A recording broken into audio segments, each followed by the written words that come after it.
Hey everybody, I thought I would give you an update on my reconstruction surgery. Believe it or not, it is exactly 8 weeks to the day from my mastectomy. Today is Friday, September 27th, and I had my surgery today. Now, to give you a quick update, I did find a local plastic surgeon that I love, and he was willing to accept me. And he had a different philosophy. He didn't think we need to do a temporary implant and then wait 3 months and do the permanent one and the right breast lift at the same time. Um, he thought just go into your first surgery thinking that it'll be your last and do your permanent implant and your right breast lift. And then in 3 months or 4 months or 6 months or whatever, if you need another surgery, then we can address that then. And I like that.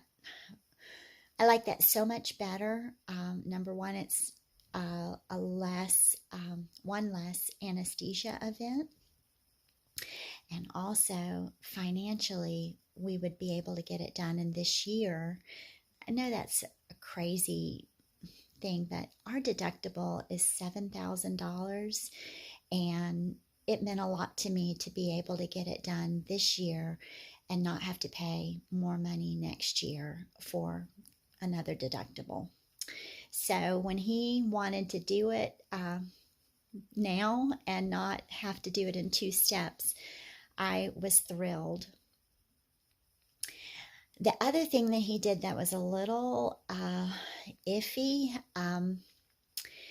he didn't make me wait my full 4 weeks after my last fill. That is standard protocol, and he did admit that is his standard protocol, but he had an opening, and he said that my skin was not really tight from that last fill. He said that I was ready for it, and I trusted him. I could have waited. His next opening was like the end of October, which wouldn't have been terrible to wait, but I was ready for the surgery now, and I trusted him. He said that I was absolutely fine. It was actually just shy of 3 weeks from my last fill today for my surgery. So what he did is he went in on the left side in that same scar, and the scar that had been healing for 8 weeks, and he opened that scar back up, and he actually opened it a little bit wider.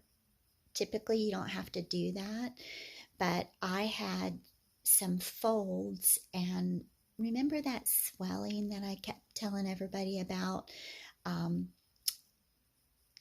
And I thought it was fluid at one time. It was under my armpit. He laid it on the line and just was honest with me. He was trying to tell me it was excess skin. And I was like, is it just fat? And he said, yes, it's just fat.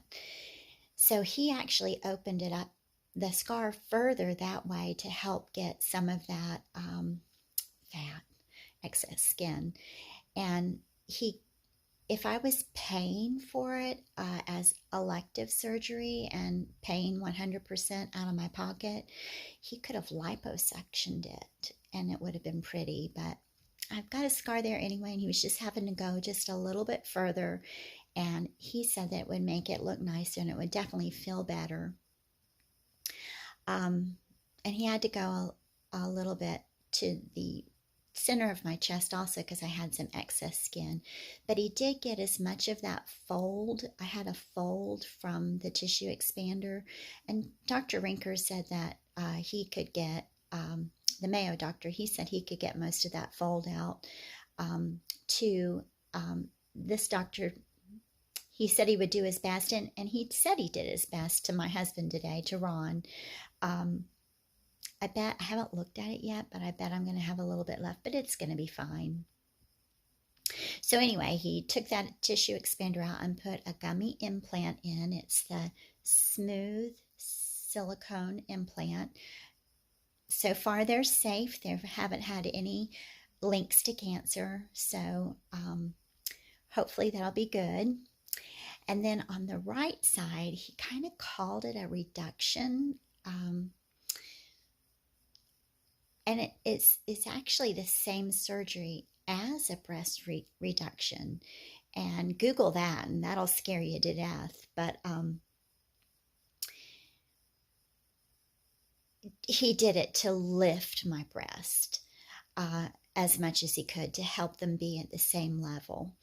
And again, when you lift it up, just like they, put the one on this side higher than, because I had some sagging. I think it was the middle grade. It wasn't as bad as it can get, but I did have some sagging.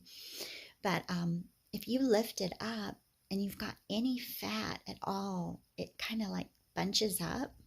And so it did it on this side too. So he had to do the scar a little bit this way.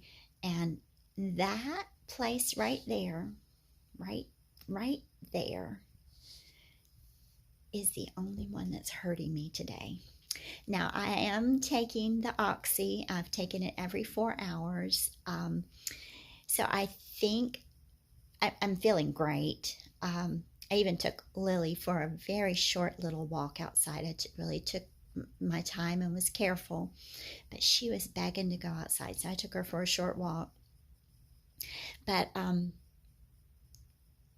feeling great, and I think it's because of the Oxy, because I'm not in that much pain. Right there is the only place that it's hurting. This side, the left, is great. It's my right that I'm going to have some pain in. But just an update, I'm doing wonderful, and Rex UNC Healthcare was fabulous. They are so busy. Oh my goodness. I think the nurse told me that they do over 100 surgeries a day. Very fast, very efficient. They were really good. I liked them a lot. Every nurse I had was fabulous. I liked them. So that's it. That's my update. I'll try to update you guys a couple more times, but you can see I still have these markings. Oh, he drew all over my chest, and that he did that on the day before the surgery, and that scared me to death. But I can't take a shower till Sunday, and I'm not gonna really, well, of course I'm not gonna scrub in that area. I'll try to scrub on my neck there a little bit, but that's Sharpie marker, so who knows when that's going to come off. But and tissue expander exchange and a right breast lift or a breast lift is not horrible. I was in and out of the hospital in 8 hours today, and I've done great. I sat on the couch, watched TV, we watched a movie. I've been on my phone all day. I'm gonna get some sleep now. Talk to y'all later. Thanks for following along. Bye.